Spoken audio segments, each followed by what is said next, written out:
우리가 읽은 이 니고데모의 에피소드, 그 내용은 21절까지 진행이 됩니다. 그리고 22절부터는 두 번째 에피소드인데요. 그것은 세례 요한의 이야기입니다. 이 두 개는 왜 3장이 같이 있을까요? 물론 장은 11세기에 나눠졌기 때문에 10세기까지는 장이라는 구별이 없었어요. 절은 14세기에 됐다고 그러죠. 그래서 14세기 때부터 한 절 한 절 이렇게 나눠졌지, 그전에는 다 붙어 있었습니다. 그러나 이 3장, 그렇기 때문에 장을 만드는 거나 절을 만드는 것에 오류가 있을 수 있습니다. 원래 저자의 의도를 살렸느냐 살리지 않았느냐, 거기에 조금 이해도의 차이가 있기 때문입니다. 그런데 3장은 잘 장이 구성됐습니다. 잘 구분했어요. 두 개의 에피소드가 같이 있는 게 맞습니다. 두 개의 에피소드는 인물은 다르지만 특히 후반부에 가게 되면 하나님의 사랑이라든지 영생을 얻는다라든지 이런 주제들이 공통적으로 나와 있습니다. 여러분이 보시는 13절 이후, 또 16절 이후라든지 21절까지, 또 31절 이후라든지 공통적인 게 있어서 이 두 개가 반복되고 또 보완하는구나를 알 수 있죠. 그런데 중요한 포인트가 공유하는 점이 있는데요. 그것은 뭐냐면 인물입니다. 인물, 사람이에요.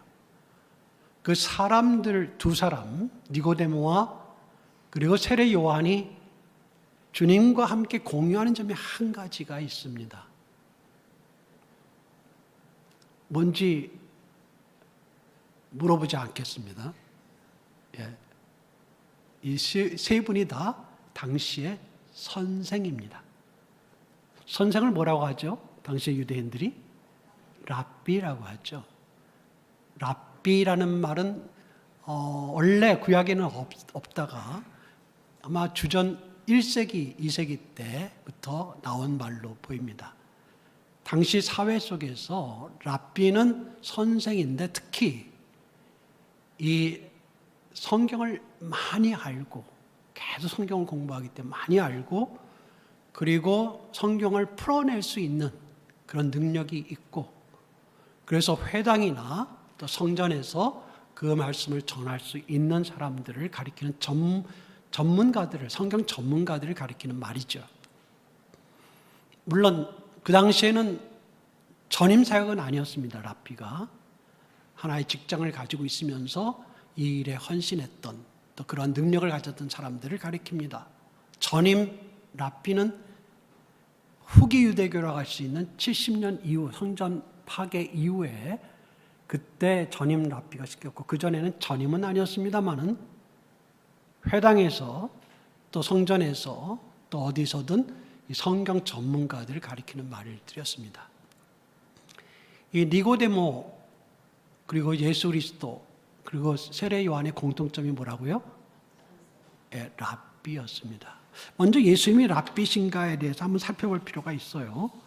랍비라는 점을 알 수 있는 부분이 나옵니다. 2절이죠, 2절에 니고데모가 밤에 예수님께 와서 이렇게 말하죠. 뭐라고 부르죠?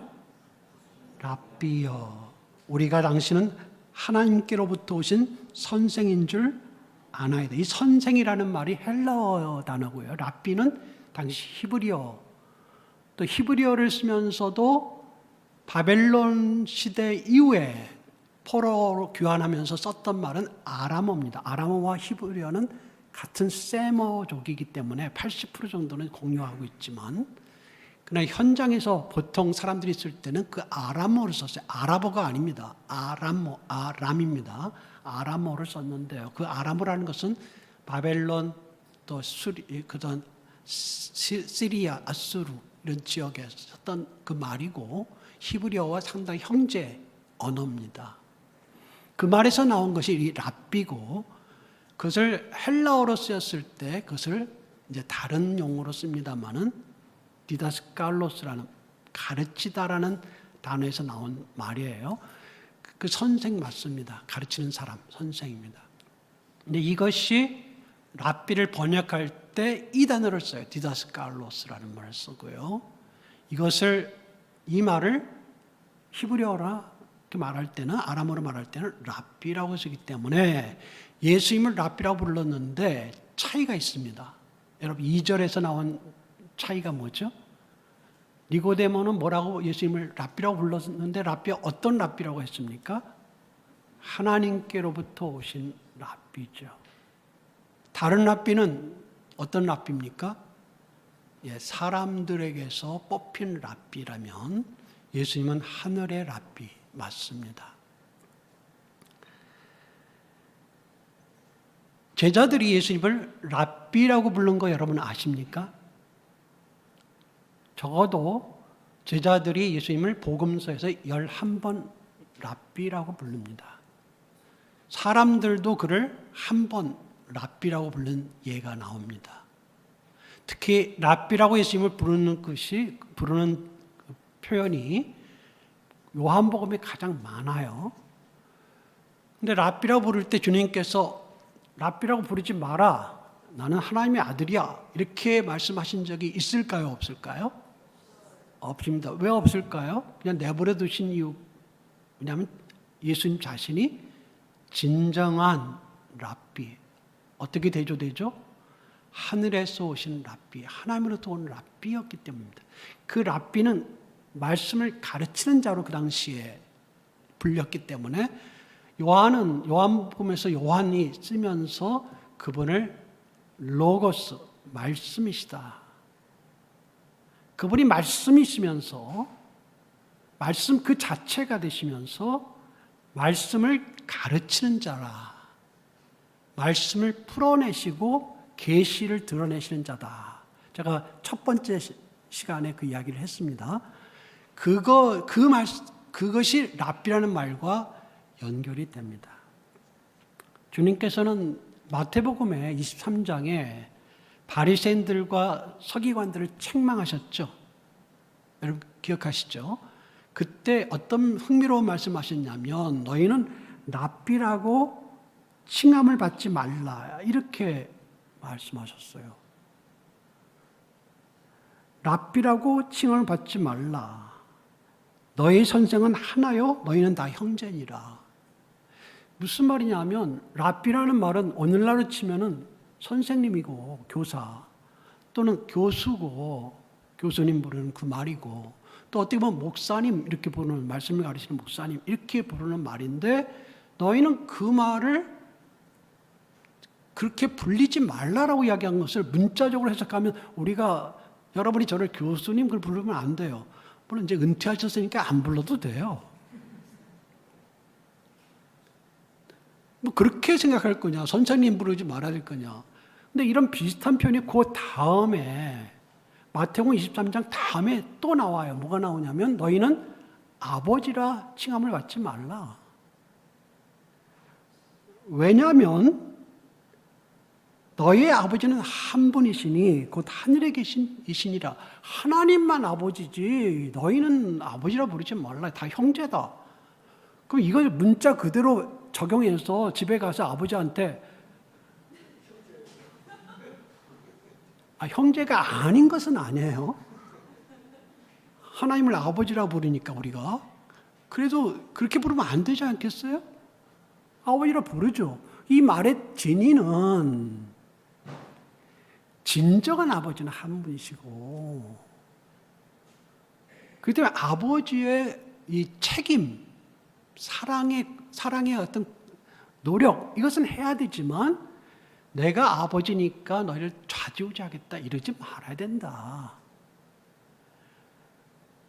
랍비라고 부르는 거 어쩔 수 없죠. 사회적 역할이나 교회에서 역할이 그러니까 랍비라고 부를 수 있지만 기억할 것은 진정한 랍비는 그리스도 한 분이다. 참 랍비. 그걸 기억해서 너가 뭐 굉장히 뛰어난 것처럼 생각하지 마라. 그 말씀 아니에요? 이 이야기가 오늘 말씀과 관련이 있겠습니다. 예수 그리스도는 모든 하나님의 진리를 아시고 그 모든 진리를 가르치는 하늘의 랍비라면 오늘날에 우리 교회나 오늘날의 학교의 선생들은 부분적인 것만 알고 한계를 가지고 있는 인간 랍비들이다. 이것을 오늘 이야기해 주고 있거든요. 그러니까 진리가 누가 진리를 아는 자냐라고 물어본다면 여러분 답변은 어떻게 해야 되죠? 먼저 진리를 아는 자는 그리스도만이시다. 그렇죠? 사람이 아니에요. 오늘 니고데모 이야기를 통해서 보시는데 니고데모 제가 아까 처음에 뭐라 그랬습니까? 니고데모와 예수님이 공유하는 한 가지 포인트가 니고데모가 랍비였다라는 거예요. 여러분 1절에 나오죠. 바리새인 중에 니고데모가 있고 니고데모라는 사람이 있는데 유대인의 지도자라.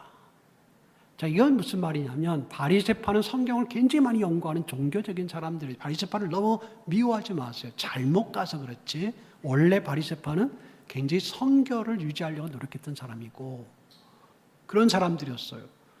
근데 더군다나 바리새파면서 유대인의 지도자라는 것은 여러분 들어보셨죠? 산헤드린 공회라고 당시에 유대 사회의 종교, 정치, 사법 전체를 아우러서 하는 대표자들이에요. 71명으로 알려져 있습니다. 그 중에 대표되는 자가 대제사장이고요. 71명의 우리나라 같은 국회와 정부를 합친 그런 거죠. 그렇기 때문에 유대인의 지도자라는 건 대단한 그 권한이 있는 자예요. 거기에다가 10절 말씀을 보니까 예수님께서 니고데모에게 말씀하실 때에 너는 누구라고요? 너는 이스라엘의 선생으로. 이 말이 뭘 말하겠어요? 랍비입니다. 그의 공식적인 또 다른 명칭은 회당에서나 성전에서 랍비였어요. 말씀을 많이 알고 있기 때문에 말씀을 잘 가르치는 자이기 때문에 이스라엘의 랍비였어요. 차이가 있다면 뭐라고요? 다시 한번. 예수님께서는 하늘의 랍비, 하나님으로부터 오신 랍비고 니고데모는 땅의 랍비였어요. 그 차이가 있지만 이 니고데모는 정통 랍비입니다. 바리새파가 주로 랍비를 많이 했어요. 그다음에 서기관들이 많이 했죠. 이 랍비는 구약 전문가예요. 이 랍비 여러분이 그걸 자세히 우리가 이야기할 시간이 없지만 그 랍비들이 성경을 아는 정도는요. 구약 성경을 그대로 외워요. 구약의 특히 토라라고 하는 모세 오경은요. 완전히 리듬을 가지고 외워요. 랍비들은 기본적으로. 제가 몇 년 전에 열해 전에 오스트리아 윈에서 열린 유럽 성경 학회에 간 적이 있어요. 가서 제가 발표할 일이 있어서 요한복음 13장에 17장의 구조에 대해서 발표를 했습니다. 제가 자주 갔었어요. 현역에 있을 때. 근데 그때도 이제 발표를 하는데 제가 조금 새로운 시각을 가지고 이야기했기 때문에 반발이 많았어요. 그 중에 한 분이 나이가 좀 더 지긋한 분이었는데 그분이 반발을 하면서 요한복음 13장부터 17장을 헬라어로 외우더군요. 질문하라고 했는데 질문은 안 하고 그냥 성경을 외우고 있는 거예요. 난 이렇게 외우는 사람이다. 이걸 보여주려고 하는 것 같아요. 제가 보기에는. 그러나 제가 하는 포인트하고는 달랐기 때문에 상관은 없었지만 어쨌거나 그런 분이 있어요. 저는 한 장도 못 외워요. 13장에서 17장을 그대로 외우더라고요. 한 장을 다 외우고 그 다음에 외우려고 해서 제가 그만 외우라고 했지만 그렇게 학자들이 많아요. 랍비들이 그런 자들이에요. 그냥 성경을 통째로 외워서 하는 자들이에요. 근데 여러분, 니고데모와 예수님의 차이는 기원이 어디서 오느냐도 차이가 있지만 중요한 것은 진리를 아는 자냐 모르는 자의 차이냐 그게 컸어요.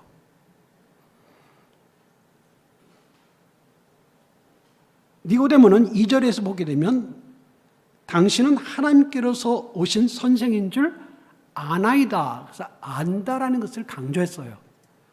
그런데 10절에 주님께서 말씀하시기를 너는 이스라엘 선생으로 이러한 것들을 알지 못한다를 대조시켜요. 성경을 굉장히 많이 알고 예수님에 대해서도 뭔가 딱 분별이 가서 니고데모는 굉장히 선한 사람이에요, 기본적으로. 그래서 요한복음 뒤에 나올 때 예수님께서 어려운 문제가 생겼을 때 산헤드린 공회에서 변호한 사람이 니고데모예요. 7장인가 나와요. 그 19장에 가면 예수님께서 십자가에 죽으신 다음에 그 시신을 장사하는데 앞장선 사람이 니고데모예요. 이때 변화가 있었겠죠.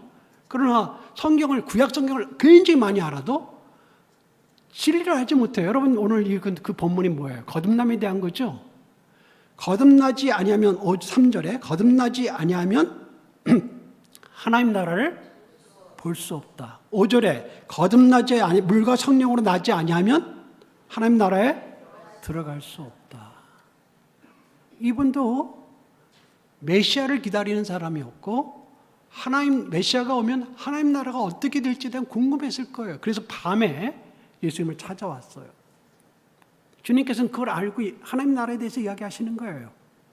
그런데 뭘 이야기하세요? 이 사람이 기대했던 것은 이 유대가 하나님 나라로 어떻게 변화되느냐예요. 이스라엘이 어떻게 하나님 나라로 돼서 세계 만국의 위에 설까? 지금은 로마의 식민지 역할을 하고 있지만 이것을 해방해서 독립해서 로마를 오히려 지배하고 위에서는 제2의 다윗 전성기를 기대했던 당시의 유대인들의 생각이 있었어요. 지금도 그래서 시오니즘이라는 게 그거거든요.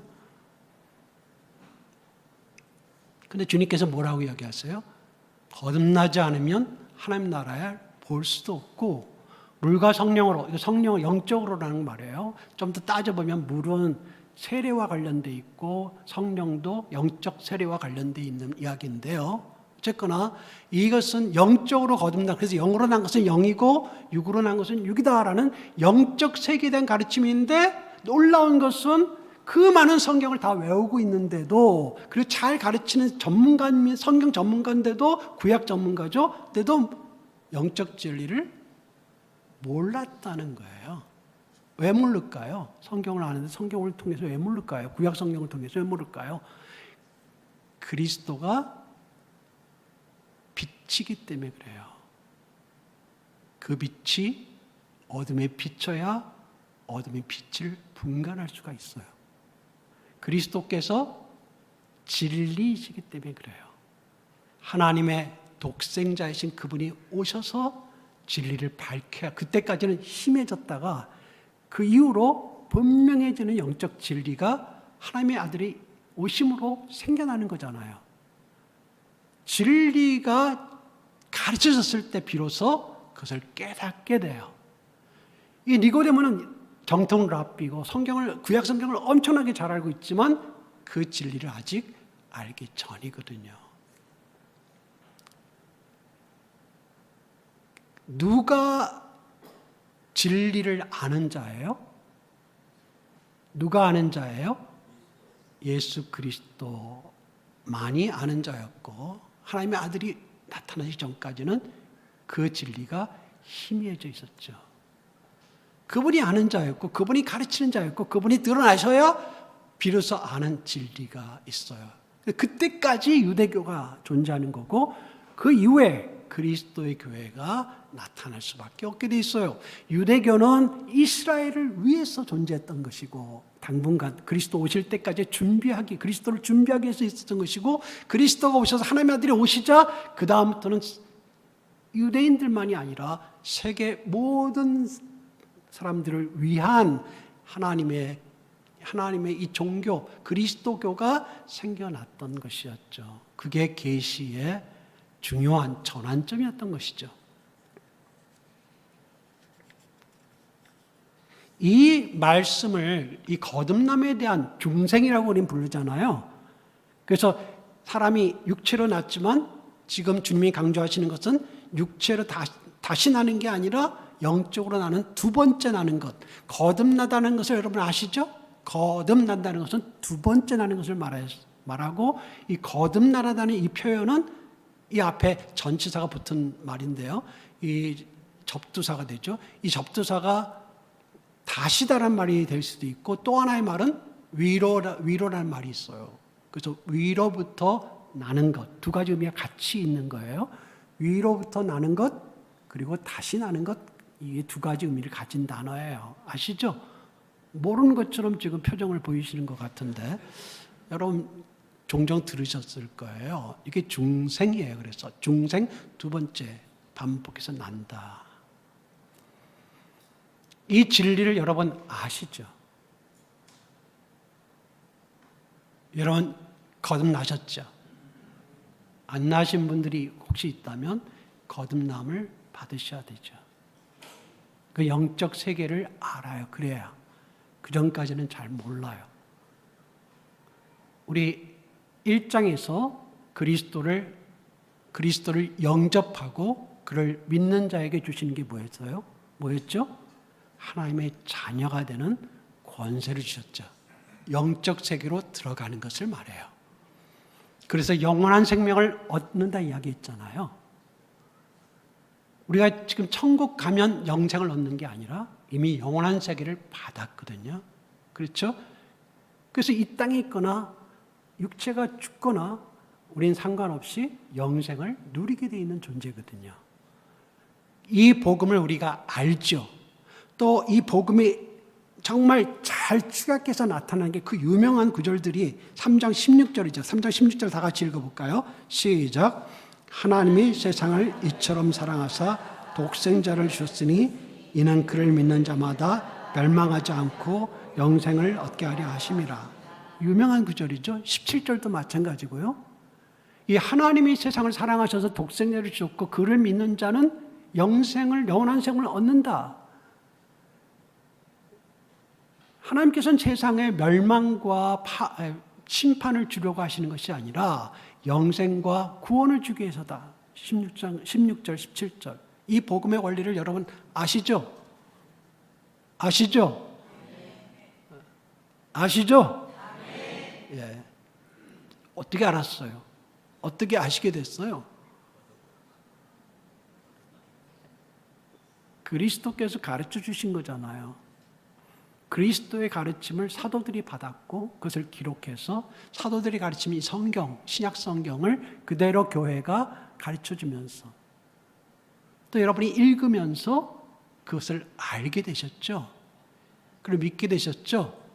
그래서 11절에 이렇게 이야기할 수 있어요. 11절 같이 읽어볼까요? 시작. 진실로 진실로 내게 이르노니 우리는 아는 것을 말하고 본 것을 증언하느라 그러나 너희가 우리의 증언을 받지 아니하는도다. 11절의 말씀은 예수 그리스도 자신의 말씀이기 때문에 사실 주님께서는 나는이라고 말해도 되죠. 나는 아는 것을 말하고 본 것을 증언한다. 이렇게 말해도 되는데 우리라는 말을 쓴 것은 그리스도와 그리스도의 제자들의 무리가 다 진리를 알게 됐기 때문에 그래요. 이때 벌써. 그래서 우리라고 말할 수가 있었던 것이고 이것은 또 어떤 면에서는 장차 앞으로 미래의 우리를 가리키는 말이기도 하죠. 누구죠? 교회, 우리. 그래서 우리는 이렇게 말할 수가 있어요. 우리는 아는 것을 말한다. 우리는 본 것을 증언한다.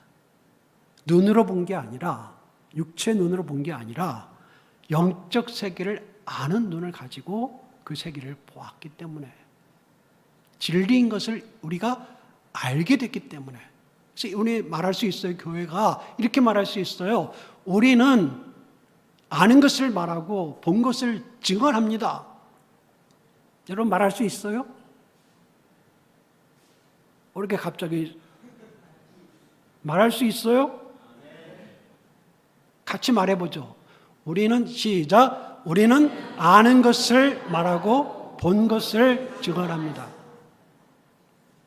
그래서 여러분 이 진리를 아는 게 엄청나게 중요해요. 교회가 조금 소홀히 할 수 있는 게 이 지식을 갖는 것을 소홀히 할 수 있어요. 여러분 교수처럼 되라는 게 아니라 또 성경 지식을 퀴즈를 잘 맞추도록 하는 지식을 말하는 게 아니라 진리를 깊이 묵상해서 진리의 풍성함 속에 들어가야 되고 그게 내 삶을 적실 수 있게 늘 그 진리 가운데 우리가 말씀 가운데 들어가 있는 게 얼마나 중요한지 몰라요. 그걸 소리하면 안 돼요. 잘못된 지식을 가진 사람들이 많아요. 예전에도 주님 오신 다음에 2세기, 3세기, 특히 3세기경에 영지주의자라는 거 들어보셨어요? 영지주의자들이 있어요. 영지주의의 말이, 영지라는 말이 영적인 지혜를 가진다라는 말이고, 한글로는, 한문으로는. 근데 그 말이 그노시스라는 말인데, 그노시스라는 말은 헬라어로 지식이라는 말이에요. 그노시스트, 이 지식을 가진 영지주의를 영어로 그노시스트 또는 너스틱이라고 부르는데, 그것은 이 지식을 가진 자들이라는 원래 말이에요, 원문은. 근데 그 지식이 잘못된 지식이죠. 바른 지식을 가지는 게 얼마나 중요해요. 그게 어디 있어요? 우리에게서부터 나온 게 아니라 그리스도에게 있고요. 그리스도의 그 진리의 계시, 그 지시의 부요한 지혜가, 그 부요한 진리가, 부요한 신지식이 여기에 기록 다 해놓은 거예요. 그래서 사도들을 특별히 뽑은 것 중에 하나예요. 이해하시겠습니까?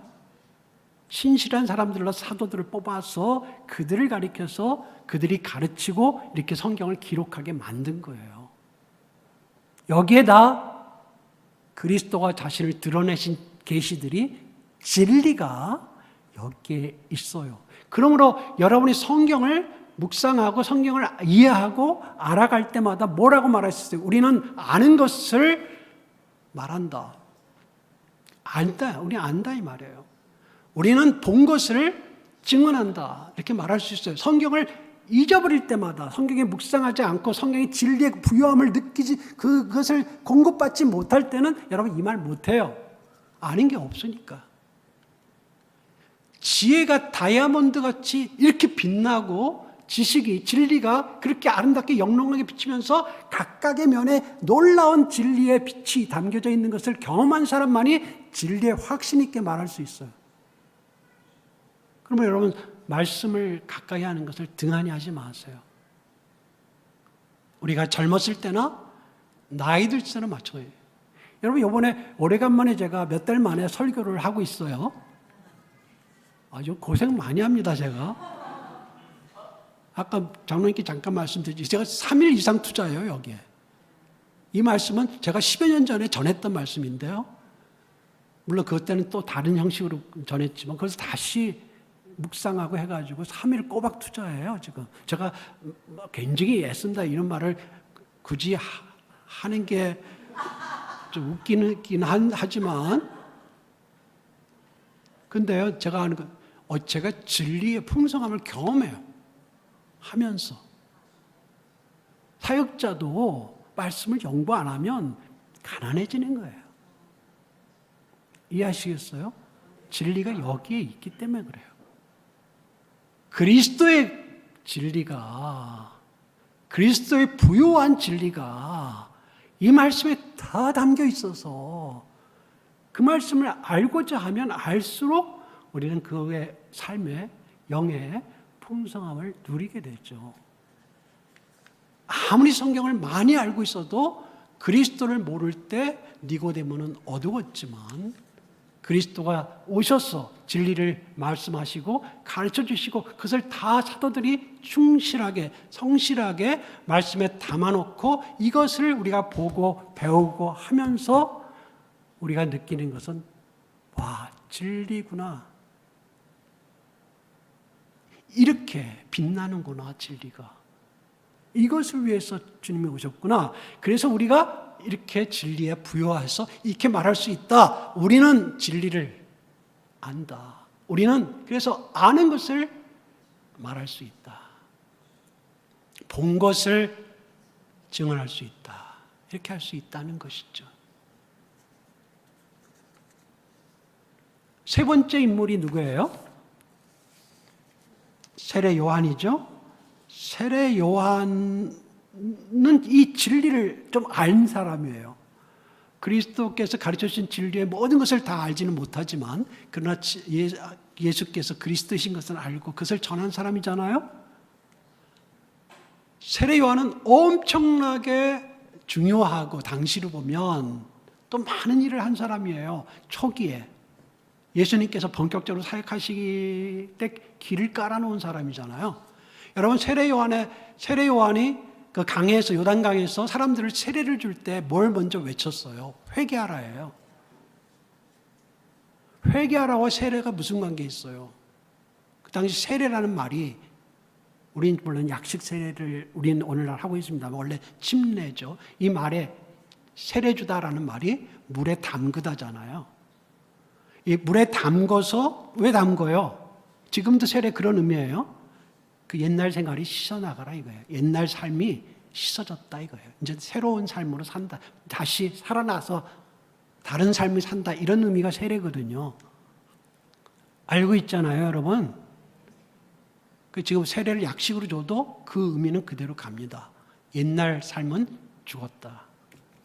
물에서 나올 때 새로운 삶을 얻었다. 그거잖아요.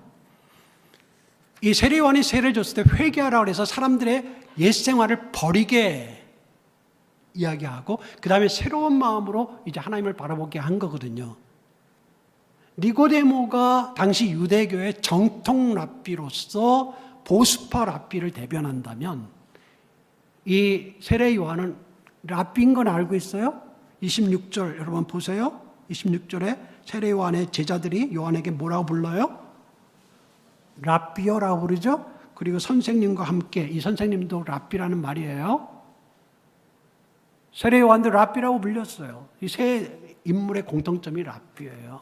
가르치는 자예요. 근데 이 세례 요한을 니고데모와 대비해서 이야기한다면 니고데모는 아까 정통 랍비였다면 세례 요한은 개혁파 랍비라고 할 수 있어요. 그래서 유대교의 부패한 유대교를 다시 좀 새롭게 하려고 노력했던 인물이에요. 그런데 그에게 있어서는 그 새롭게 하는 개혁적인 성향의 그 노력들이 다가 아니라 제일 중요한 게 뭐였어요? 예수 그리스도를 드러내는 것이에요. 이렇게 세례 현장에서 우리 1장에서 보듯이 세례 현장에서 예수님이 그리스도다라는 것을 드러내는 것, 그 역할이 굉장히 중요했지만 그 역할만이 아니라 예수님께서 그렇게 세례 현장에서 그리스도심을 드러나신 것만 아니라 그때 세례 요한이 세례를 주면 사람들의 마음을 그리스도에게 나아가도록 준비시켜 준 거거든요. 이해하시겠어요? 그 세례 요한에게 세례를 받은 사람들의 많은 사람들이 그리스도의 제자가 돼요. 대표적인 사람들이 1장에 등장하는 안드레와 요한으로 보여요. 두 제자. 세례 요한의 두 제자가 예수님의 제자가 되잖아요. 그 요한 한 사람은 요한일 가능성이 있어요. 안드레와 요한. 그리고 안드레가 베드로를 예수님께 이끌어서 제자가 되죠. 빌립과 누구죠? 나다나엘이 역시 세례 요한의 세례를 받았을 가능성이 있어요. 세례 요한에게서 세례를 받지 않은 사람들은 예수님의 제자가 되지 못한다는 뜻은 아니에요. 그러나 세례 요한이 초기에 예수님께 사람들에게 몰려가게 하는 데는 굉장히 중요한 역할을 했어요.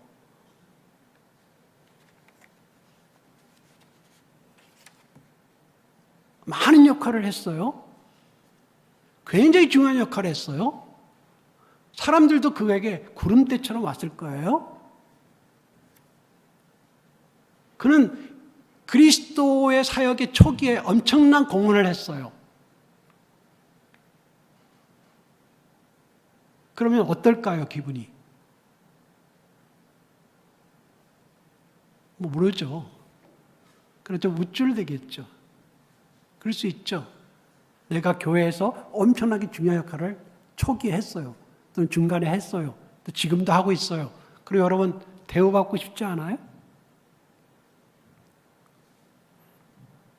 그렇지 않아요? 근데 여기 장면을 보게 되면 사람들이 예수님께로 다가가고 있고 자기에게는 없어졌어요. 비교해요, 사람들이. 세례 요한과 예수님을 자꾸 비교해요. 기분이 어떨까요? 이제 세례 요한의 시대가 지나고 있어요. 아직 할 일이 남아 있습니다. 아직 마지막에 헤롯의 잘못을 사람들에게 이야기하고 그걸 회개하도록 하기 위해서 정의를 부르짖는 일이 남아 있어요. 정의를 부르짖다가 마지막에 헤롯에게 잡혀서 옥살이 하다가 마지막에 목베임을 당하는 게 그의 마지막 사역이에요. 하나님께서 그에게 허락하신 중요한 마지막 사역 남아있지만 지금 중간에서 그렇게 사람들이 나에게 많이 왔다가 다 떠나가고 예수님께로 계속하고 예수님이 하나님의 아들인 건 알겠는데 그쪽으로 다 가고 나는 이제 물러나야 될 때가 될 때 기분이 어떨 거예요? 근데 기억해야 될 것은요. 내가 세례 요한인 자신이 진리를 전하고 예수 그리스도를 증언했을 때 그 진리가 자기 게 아니었죠. 예수님 거잖아요. 하나님이 주셔서 잠시 한 거잖아요. 그걸 기억할 수 있을까요? 세례 요한은 그걸 기억한 거예요.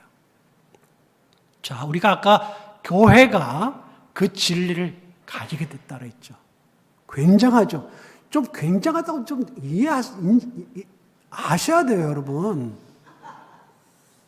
교회 다니는 게 별거 아니고처럼 생각하시면 안 되죠. 그렇게 생각하시면 없겠지만 우리는 이 진리를 아는 자예요.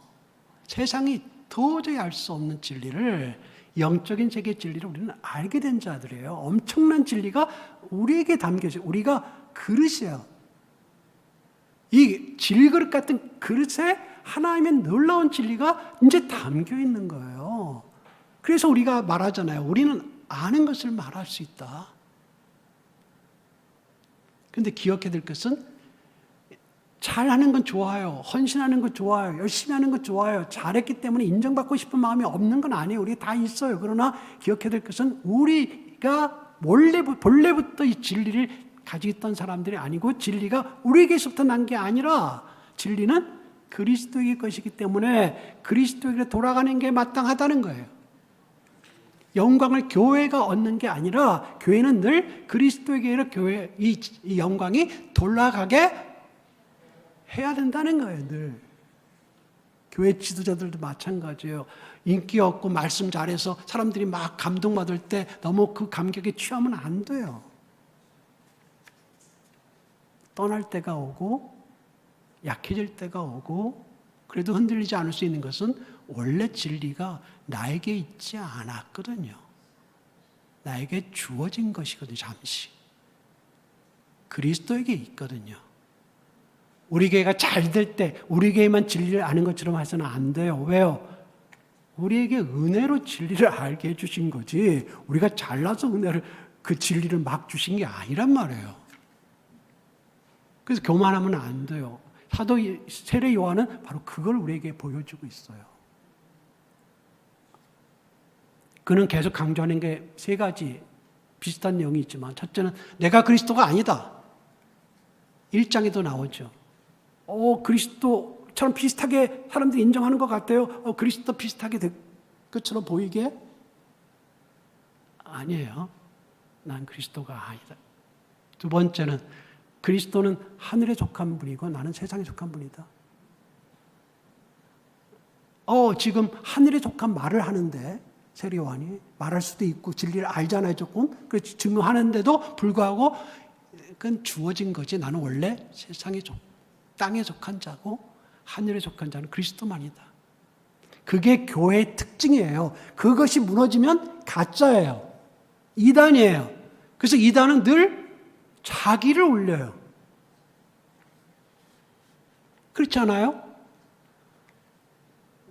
가짜는 예수님은 늘 예수님께로 가면 생명을 주시고 더 풍성하게 해주시지만 가짜에게 가면 여러분 어떻게 돼요? 처음엔 잘해주고 잘 되는 것 같아서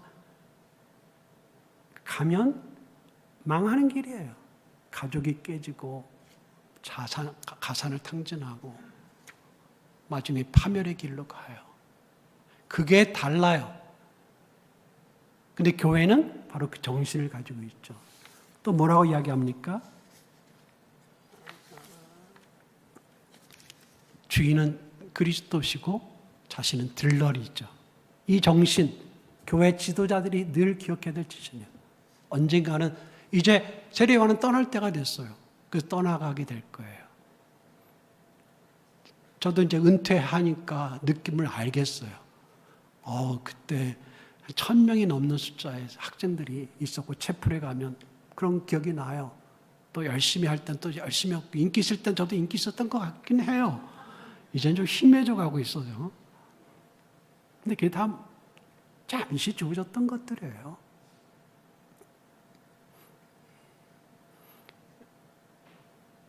교회의 그 정신을 가지고 있는 한 여러분은 진리를 가진 자로서 강점을 가지고 우리는 아는 것을 어떻게 한다? 말할 수 있다. 말한다. 라고 세상에 나아가 승리할 수 있는 여러분 되실 걸로 믿습니다. 여러분에게 주님의 그 크신 은혜가 함께 하시기를 주님의 이름으로 축복합니다. 기도하겠습니다.